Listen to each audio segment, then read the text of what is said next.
around my story. Hello everyone, I'm Lauren. Did you ever wonder what it would be like to have your life completely destroyed by someone close to you? Ever thought about what you would do then? I didn't have time to think, because that's exactly what happened to me. It all started 2 years ago. I lived a quiet life with my mom and dad and my sister. I loved my family. We were always together. We were happy until that fateful day. My dad got fired from his work, a big company. He had worked there for 20 years. The only money we had then was what he had managed to save over the years. Finding a new job wasn't easy. It was a hard time for all of us, especially my dad. He was becoming desperate. At times, he just sat there, quietly, deep in thought, and I rarely saw him smile since. One late night, we were still up waiting for him when he walked through the door. But something was different. He wasn't walking straight. It was the first time in my life seeing him drunk. I decided to take matters in my own hand. I started job hunting. I was lucky enough to find something suitable at a startup company. The pay was good enough, and the more I worked, the more I earned. I was trying my best to get our life back. I was giving it all I've got. My dad started asking me for money. I was more than happy to give him what he needed. I didn't even ask what it was for. Then he started asking for more. He came late almost every night, and he was never awake in the morning.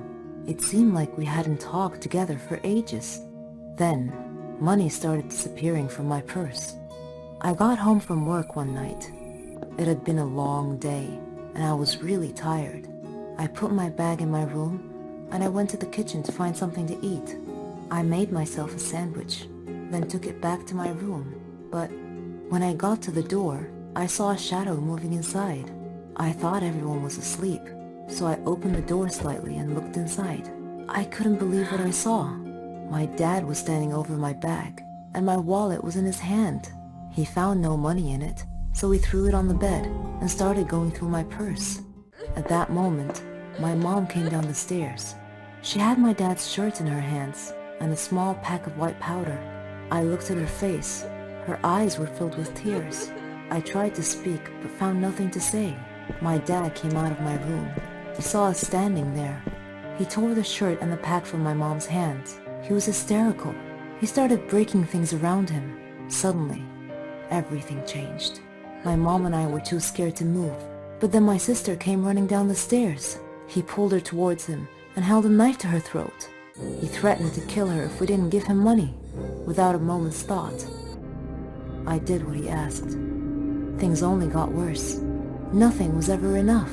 He asked for more and more money, and if I refused, he'd get violent, beating up anyone in his path. I couldn't stand by and watch, so I would just give him what he wanted, until I decided enough was enough. He barged down the stairs one evening and asked for all the money I've got. I told him we had expenses to pay, the rent, school fees, but none of it mattered to him. He asked me again for the money and threatened me if I didn't do what he asked. I refused. He hit me so hard that I crashed my head against the wall and fell to the floor, bleeding. Everything went dark. My mom took me to different hospitals, and I had to do a lot of checkups and tests, but all the doctors said the same thing, that this was it. I was sentenced to live my life in darkness, never to see the light again. Bumping my head against the wall was one of the reasons, but apparently, my psychological state played a huge role in my recovery. The doctors suggested that I'd be taken to a psychiatrist. My dad felt sorry for what he had done to me. He quit the drugs and alcohol, tried to be proper, but it was because of him that I was in this state. I didn't know if I could ever find it in myself to forgive him. I was torn inside. He was my dad, but I couldn't forget what had happened. I stopped talking shortly after, and he left, disappearing from our lives. No one knew where he was, or what he was. A year had passed, and he came home. He sounded good, kinda like how he was before. He's trying to make up for what he had done. But to me, nothing he does makes a difference anymore. Kinda like how he was before. He's trying to make up for what he had done. But to me, nothing he does makes a difference anymore. I'm still in the dark. That's something I'm gonna have to live with my whole life. I can't change that. What do you think I should do? Hi, my name is Lisa. Every day, I receive hundreds of flower bouquets and a lot of chocolates, endless amount of food, and a lot of party invitations, a million messages from social media accounts, and a lot of very expensive gifts, like jewelries, designer clothes, bags, and perfumes. But no, they're not for me. They're for my boss. My boss, Ellen, is a former beauty queen. I think she's just a little bit older than I am. She owns a cosmetics company and she is so successful. Not to mention, she's the most beautiful woman I have ever seen. No wonder a lot of guys are head over heels for her. And as her assistant, I get to be the one to reject him. Also, if I'm lucky and she's in the mood, she'll let me have the gifts that came from her fans. That's why I have signature clothes, shoes, bags, and perfumes that I have nothing to use for. Good thing is, we have the same size, and we're the same height. Okay, back to Ellen. She's dating somebody right now. His name is John, but I'm pretty sure she's cheating on him. She once told me that she does not really like John because he's boring. But me, I like John. He's a good guy. He always greets me when he sees me around. It's a big deal for me because I get used to being ignored by people all the time. But not John. He always smiles at me. I'm not the type of woman you will notice across the room. Well, it could mean the opposite for not a very good reason. Thanks to this big scar I have on my face since birth. Having said that, I've never had any guys who were serious about me. Either taking me out on a date just to pull a prank on me, or just want to win a bet. Unlike John with Ellen, I can see that he's super in love with her, while Ellen is just pretending because of money. John's family owns a chain of malls. Yes, he is much richer than she is. One time, Ellen said she wants to go to the plastic surgery clinic. I told her she does not need a plastic surgery. She just said, "Just go with me, silly." So I just followed her. Turns out, she's having an affair with the plastic surgeon. His name is Mike, and she's been with him ever since she and John became together 2 years ago. The surgeon looks arrogant, not like John, who's full of compassion. One time, Mike told Ellen that he can remove the scar on my face. Ellen just laughed and said, "Just let her be. I think that's her lucky charm." I was hurt, and I think what she said was mean, but I just brushed it off and laughed with them. Ellen is really mean, but at least she pays me well. If not for her, my mom's life would not be extended. I needed a lot of money for her operation a couple of years ago. Ellen helped me through all of it. On the other hand, I must also say that my life is hell because Ellen doesn't know a single thing about organizing. And I believe that I'm the sole reason why her company is still up and running. Not to brag, but I think 80% of the reason why she's successful is because of me. 20% is because of her looks and beauty. Yet of course, nobody knows that except her and me. Ellen says I owe my life to her. She always says that if I dare leave her, she will have another scar to my face, which is really mean. But I don't hate her. I've actually learned to love her. And I agree that I have a great life because of her. She let me live in the townhouse she bought. She gave me a car. Besides, she's always given me nice things. What more can I ask for, right? Then one day, John told me that he's planning to propose to Ellen. I got worried, and to be honest, I was not really happy about it. I want to tell John that Ellen does not feel the same way about him, and she probably would just say no. And if ever she says yes, I know that she's only after his money. I suddenly felt sad. How I wish a man like him would come to me like this. "Lisa, will you..." My eyes got so big, I thought he was gonna propose to me. "Will you help me plan the proposal?"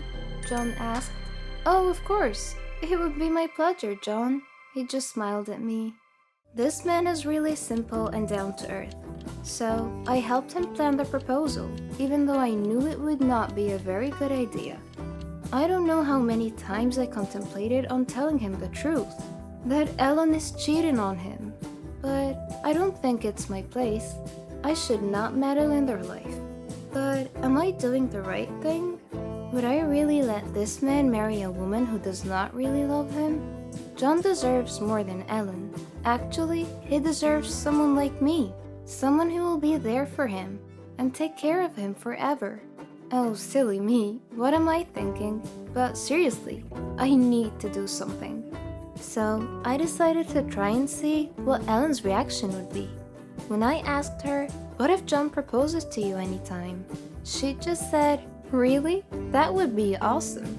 Her plan is to get married to him, get divorced, and get half his billions. What an evil plan. I don't want that to happen.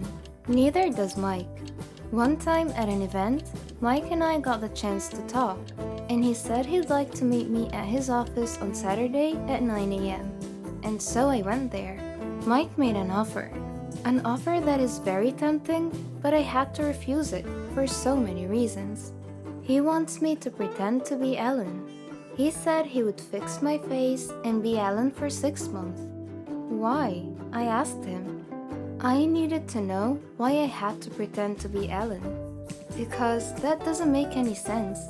I had to ask Ellen, and I finally learned the truth. Ellen is pregnant. She's pregnant with Mike's baby, and her tummy is already showing. She doesn't want her plans to be ruined, so the plan is she would have me pretend to be her while she and Mike go somewhere far, far away to give birth to their baby quietly. They don't want John to know because then the engagement would not happen. The engagement is set to be tonight. I planned it, so of course everything is perfect already. But I told John to postpone it. I can't do it. My mind is eating the best of me. I just told John that this is not the best time to propose because Ellen is not in a very good place right now. When Ellen learned about it, she got super mad. She threw me out of the house that she gave me, took back the car and the things that she gave me as well. But I know things will be better. I have savings, and I could use that to build my life again. I could find a new apartment, I could buy a cheap car and a few cheap clothes and bags. I motivated myself and I told myself multiple times that everything should be alright. I even met a guy named Alan, my next door neighbor. He's been nice and we went out a couple of times already. I think he likes me. It's about time I got a boyfriend. I miss John though. He's calling me all the time. But I don't want to have any connection to Ellen and her sick mind anymore, so I don't answer his calls. One time my sister called me in the middle of the night and said that my mom was brought into the hospital and that they needed a lot of money for the operation and the care she would need after. So I ran to the bank with Alan and I withdrew all the money that I had left, which is not enough, but under the bed and only Alan knows where I put it. That night, Alan decided to stay the night. He spent the night and something intimate happened. I woke up with a smile on my face which quickly got replaced with tears. Alan left with all of my money. He also took all of my jewelry, my wallet, and even my cell phone. Desperate as I was, I went to Mike's office. I told him and Ellen that I'm very sorry for running away. I told them that I really need money because my mom is sick again, and it's worse than ever. They said they're gonna pay me good money if I do as they say. I thought, why not? I would have John, I would be pretty, I would be able to save my mother's life, and I would have a good life. And so I made a deal with them.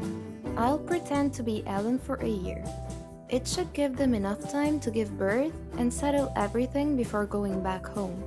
She said I have to make sure that John would not call it quits. She also said that I just have to delay the engagement for a year because of course, if a grand wedding should happen, Ellen would want to be the bride. And that would also save us from all the legal matters that we might have to face, including fraud, among other things. So Ellen and Mike left the country. I was left alone with John. The plastic surgery was successful. I look like Ellen now. I'm very pretty. I have a beautiful face, but I'm not happy. Until the day came that I got to be with John. At first, I had a hard time pretending to be Ellen. But with the business side, it's fine. I'm familiar with everything because I'm basically the one running it. John introduced me to his family. I fell for him even more when I knew that John was a miracle baby. His family is so sweet. I fell in love with all of them. I wonder why Ellen did not appreciate any of this. Then, the biggest surprise of all. His father announced that he's given me a share. Okay, let me talk it down a little. Well, his father decided to give me a mall. Yes, a freaking mall. Well, I know it's not really for me, it's for Ellen, but I am happy. The night ended and John and I were left alone in the garden. We laid down on the grass and John was surprised. He said that the Ellen he knows would not do that. Oops, did I do something wrong? He looked me in the eye and he hugged me. His hug was so sweet. It's the hug that I know I would not get used to even for a lifetime. I love you, Ellen, he said. I love you too, John. My heart is breaking a little because I mean it to me as Lisa. Do you really love me? He asked. Of course I do, I said. He's making me nervous. If I ask you to marry me tomorrow, will you say yes? He asked. He smiled and took out a ring. And the diamond was so beautiful.